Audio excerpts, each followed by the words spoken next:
Hello, and welcome to the Employee Safety Podcast from Alert Media, where you'll hear advice from experienced safety leaders on how to protect your people and business. I'm Peter Steinfeld. Today, I'm speaking with John Arnberg. A former firefighter and FEMA planning specialist, John currently serves as Senior Director of Public Safety and Emergency Management at Innova Health System. In this episode, John discusses how he navigates the top threats to healthcare safety, including supply chain disruptions, active threats, and cyber attacks, to maintain resiliency and continuity of care. Let's listen in.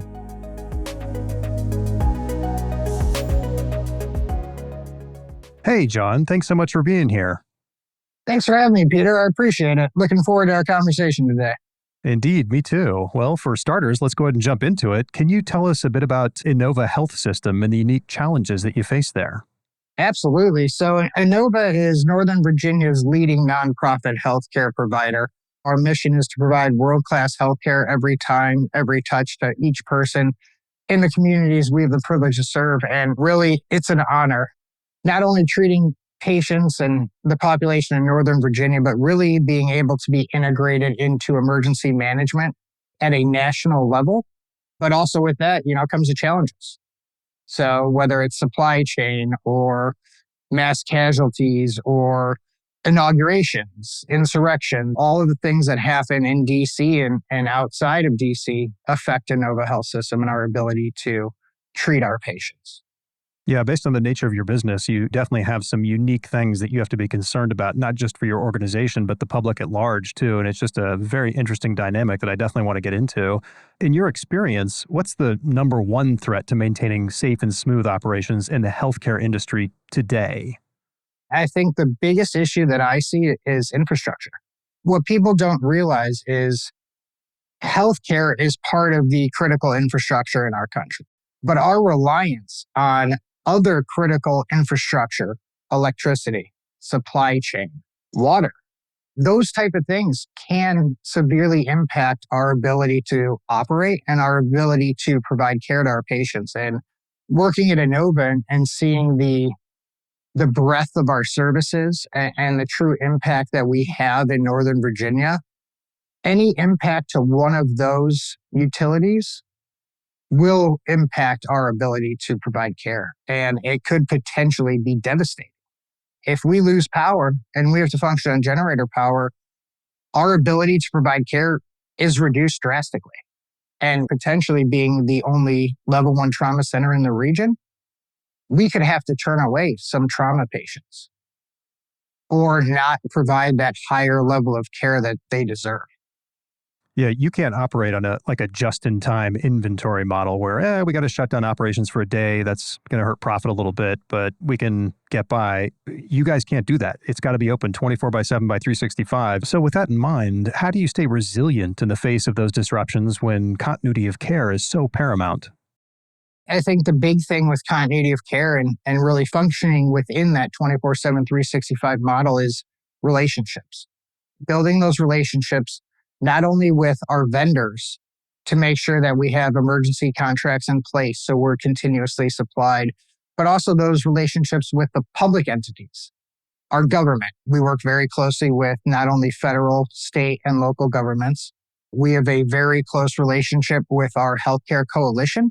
We work hand in hand with them on a daily basis, and we're consistently planning and training and exercising. And, the big thing when we talk about resilience is I look at resilience in two different ways.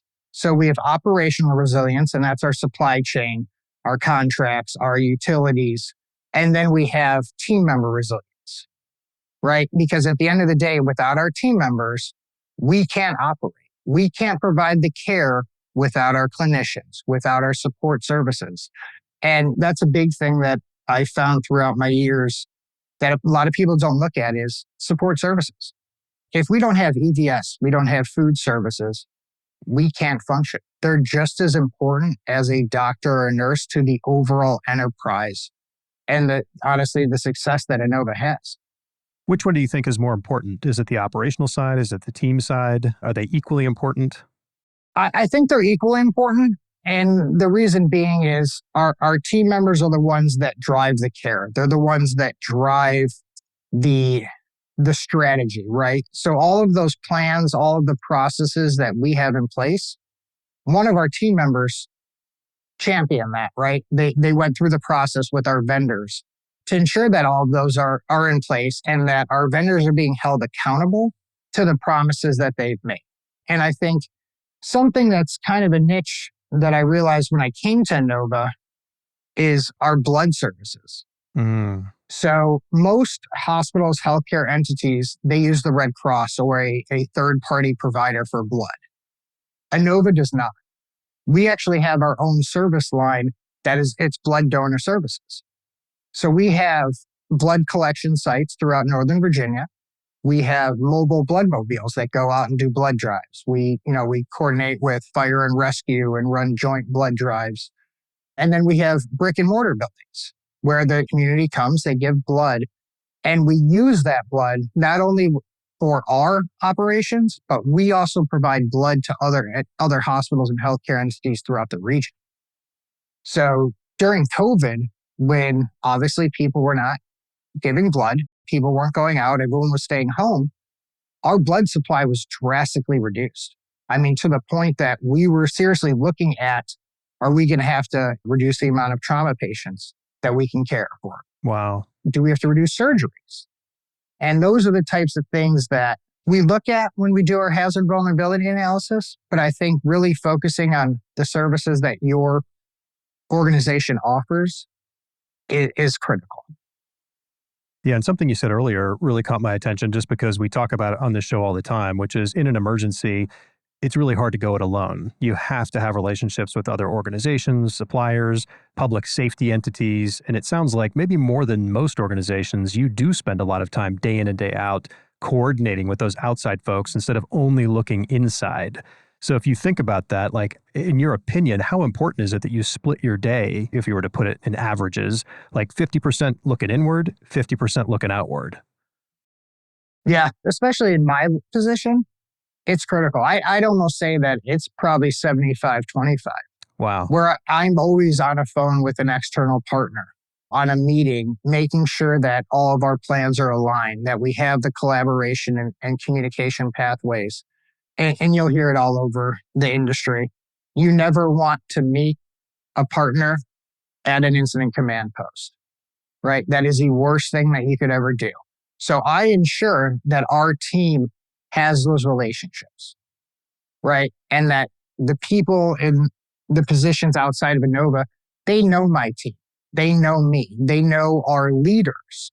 Because at the end of the day, I'm not always going to be there, right? I like vacations. My family likes vacations. So someone's got to be able to ensure that that communication is consistently there and never broken. Well, what are some of the other threats to employee or perhaps patient safety that are just top of mind to you at Innova? One big thing, and we hear this all over healthcare now, is workplace violence. Workplace violence it's growing. It's getting worse. Our team members are consistently being faced with verbal aggression, physical aggression.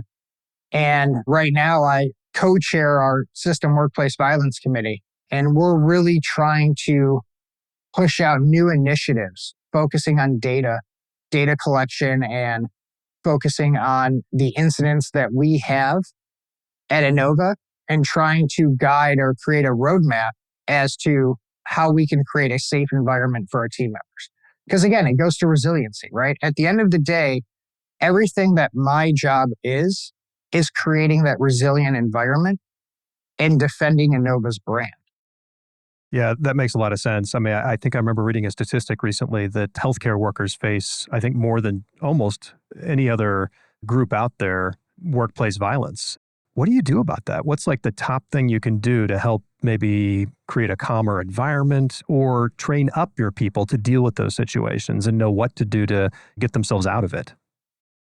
Yeah. And we take both approaches, right? So we ensure that we're creating a calming, nurturing environment for our patients and our visitors, but we also ensure that our team members have the proper tools. So we've got a plethora of different resources that we provide our team members. Every one of our team members goes through de-escalation training, so they have the proper tools to deal with the situation.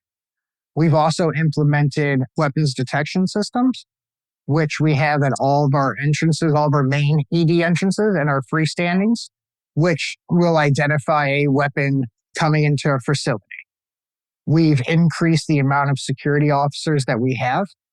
So really, taking all these different aspects and bringing them into one really creates that comprehensive response that we have to workplace violence. And, we're constantly looking for new training, new initiatives, new products out there to create a safe environment for our team members. And speaking of those team members, have you found them, generally speaking, to be receptive and appreciative of that training? Like they were almost starving for it? Yeah, honestly, we constantly get thank yous and compliments. Everyone's very appreciative with the physical security that we have added. It provides, a little bit of an inconvenience, but I always like to think I'll provide an inconvenience if you can go home to your family at the end of the day. Right? There is nothing that is going to stop me if our team members are safe.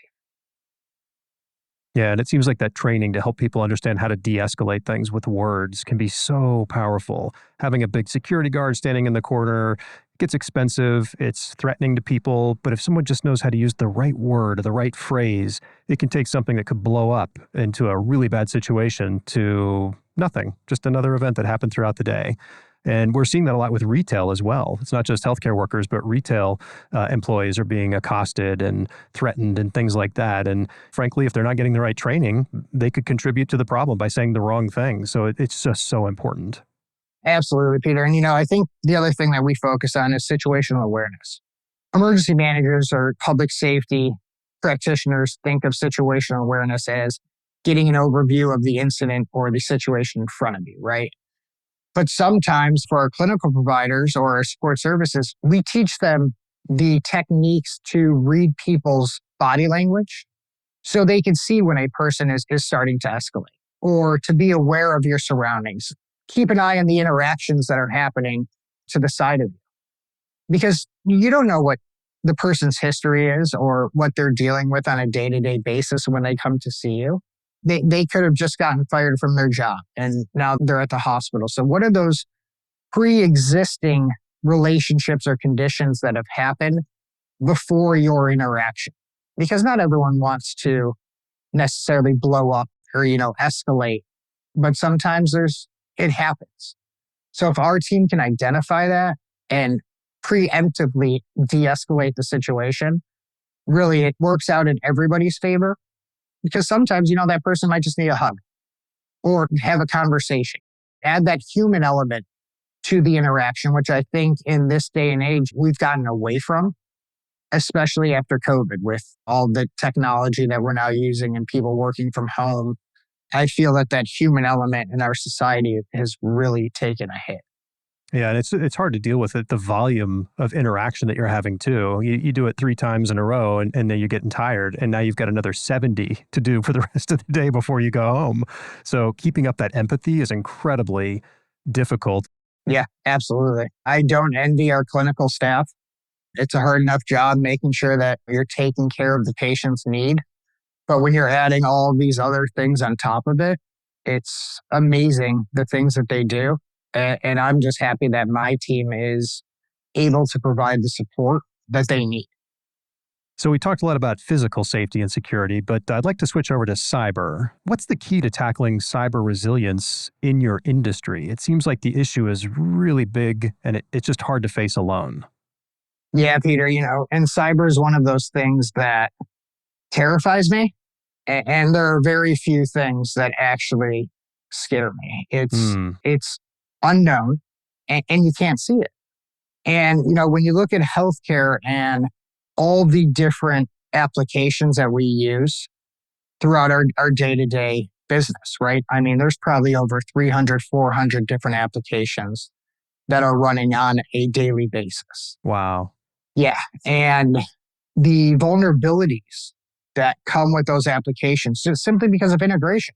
We want every system to integrate with another system to make our team's jobs easier. But with every integration comes a security vulnerability. With every new program comes a security vulnerability.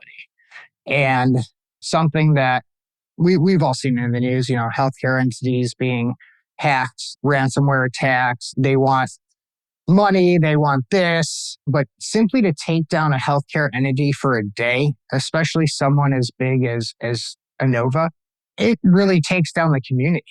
Mm. IT ransomware attacks is the one thing that I'm just constantly looking at.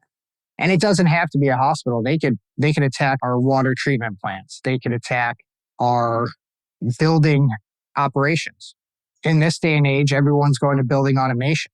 Building automation's great until you can't use it anymore, or you're locked out. Now you can't operate your boilers, your elevators, your anything. Yeah, and something you said before was pretty interesting, which is you feel that it's okay to be annoyed a little bit dealing with security because you can go home safe at the end of the day by just dealing with that annoyance versus if it weren't there, you'd have a much bigger headache to deal with. And it seems like that's true of cybersecurity too. You're only as strong as your weakest link, and your weakest links usually form because people are annoyed with the security protocols they're supposed to follow, physical or cyber, and they just don't comply. So it seems like the best thing the individuals in an organization can do is just to say, you know what, I'm just going to put up with the annoyances because the other end of the spectrum is way more annoying. Yes. I mean, we all deal with traffic on a daily basis, and it's annoying, but we still go out and travel. I think we've gotten to a point in our lives where we want things on demand. We want things to be easy, but we don't think of all the other aspects that come into it or the vulnerabilities or what's going to happen because we made this too easy. Everyone wants, why do I have to go through this weapons detection system? Well, to ensure that you're safe, because the amount of active shooter incidents that have been happening in this country is astronomical and outrageous. So we're ensuring that you're safe. In most organizations, when they have like an advanced system go down, they can wait for a few hours or a day until it comes back up to reestablish production or whatever it is they do. You can't do that. You've got a patient there on the gurney. Your whole team, not just the older doctors, but the younger ones that know no difference, are relying on that new fancy system. And then sometimes the younger doctors or nurses or whatever, they don't understand the old way of doing it and they don't know what to do next. So you also have to think about how do you train them on the old ways if the new fancy system goes down? Yeah, I'm actually glad that you brought that up. Fall of 22. Our IT team went around and did, in conjunction with my team, did some tabletop exercises, right? Some cyber tabletop exercises, a couple service lines, and then went to a couple hospitals. And one of our CMOs at one of the hospitals was like, I'm not sure that this young generation of doctors, if we had to go to paper charting, that they would actually know what to do. Wow. Because they're trained on the computers. I looked at him, I said, well, you would have to go around and do just-in-time training. And you'd have to teach them on the spot, this is how you paper chart. This is how we're going to, save the record. This is how we're going to transfer the record to the pharmacy, to the lab in order to get those orders filled. Yeah, technology is great. And it makes our lives easier until we don't have it. That's exactly right. Well, how would you describe your approach to running an effective emergency management program overall? Yeah, I think it's really just that collaboration and communication, really, and that's internal as well. So a lot of what I do, I rely on other subject matter experts. I'm not a doctor. I don't know the clinical process. I'm not a pharmacist. I'm not supply chain. But if I can sit down with those people, build the relationships, and pull the critical elements of information that I need to develop their plan, then I've succeeded. And then going back, once that plan is developed, it's not, okay, we're going to put it on policy stat because it's now completed. It's reviewing with them on an annual basis. What has changed in your process? What new team members do you have that we need to educate on what the plan is? And then what integrations have you had since we last wrote this plan that we need to focus on? Because my team, we can't be everywhere. So these service lines, these other departments, they're constantly working. They're constantly growing, right? Adapting to the need. So they could have another contract, another collaboration with this other department where if my team doesn't capture that, and make sure that we have a plan. If that fails, or a plan for continuity of operations, then we're going to let the entire enterprise down. And really, it's building those relationships and understanding. I'm constantly learning, Peter. I hoped I was done learning when I was done with college, but I was wrong. And every day I learn something new. And I try to educate myself around healthcare as a whole. If I read something about supply chain or pharmacy, that's more knowledge that I have that I can bring to the table to help my team build and exercise and train on their plans.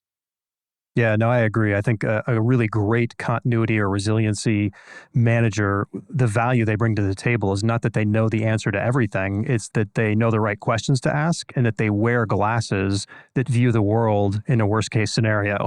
Yep. And you go to the experts who have to keep doing their jobs when things are good or when they're bad, because they're still going to need to do those jobs when things are bad. And you just tell them, hey, you got to think about these scenarios. And then those people are experts. They'll go, you're right. I didn't think about that. Okay, let's do this, this, and this. So it's a great collaboration. Yeah. And, I think some people, they get intimidated because you're going to a doctor, you're going to a surgeon, someone that is way smarter than I am. And you're saying, all right, listen, I need your process. And a lot of people, they have trouble having that conversation. Yeah. Right? Because they think, there's an intimidation factor, or this doctor is not going to take me seriously.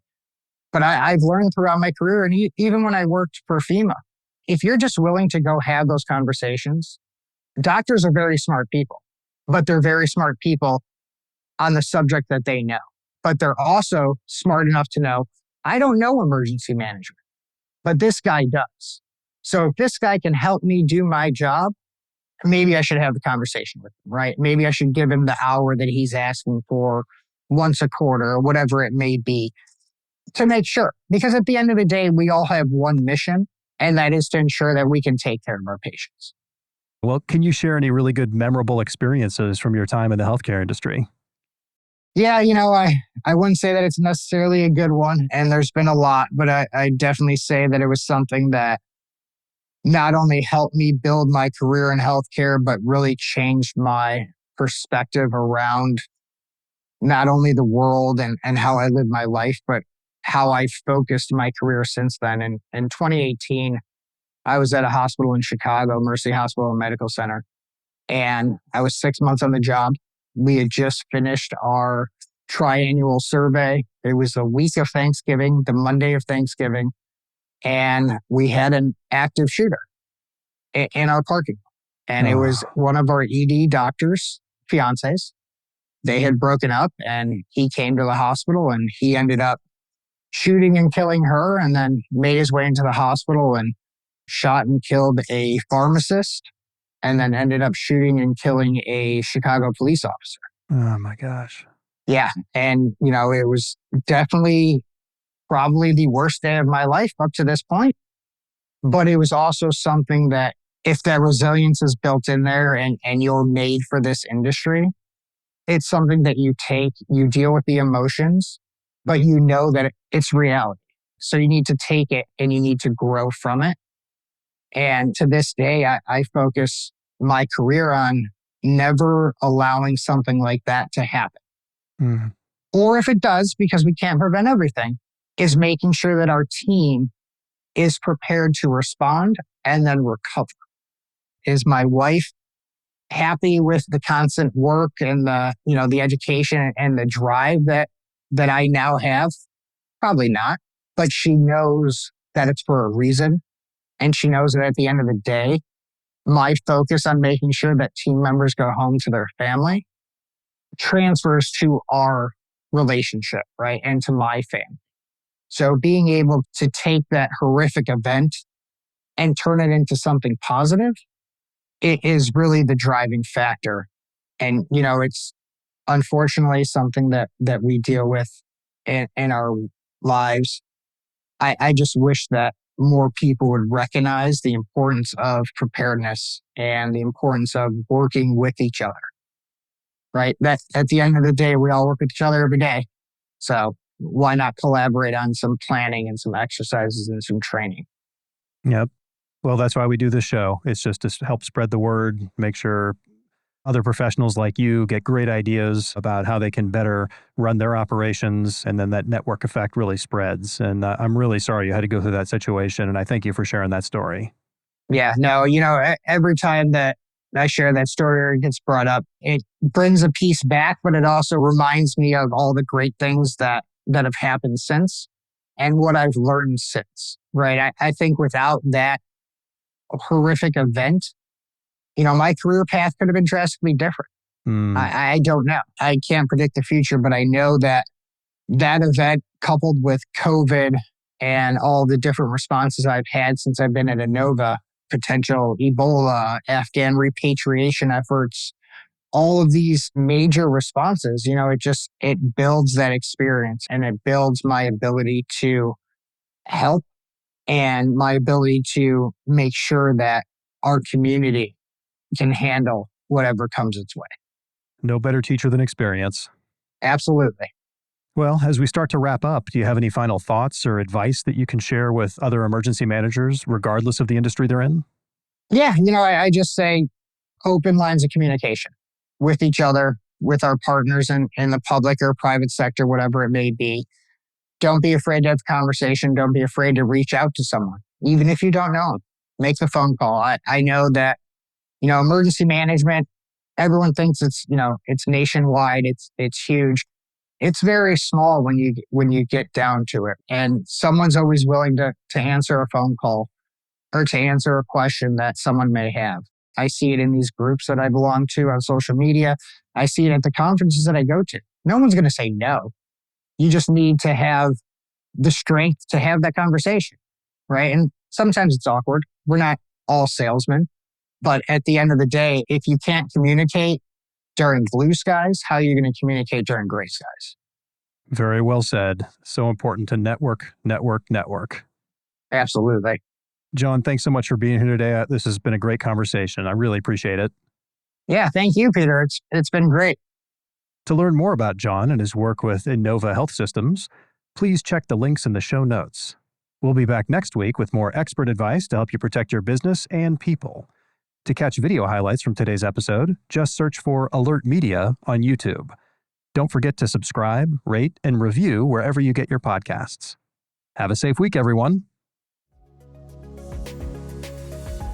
Thank you for listening to the Employee Safety Podcast from Alert Media, the industry's most intuitive emergency communication and threat intelligence solution.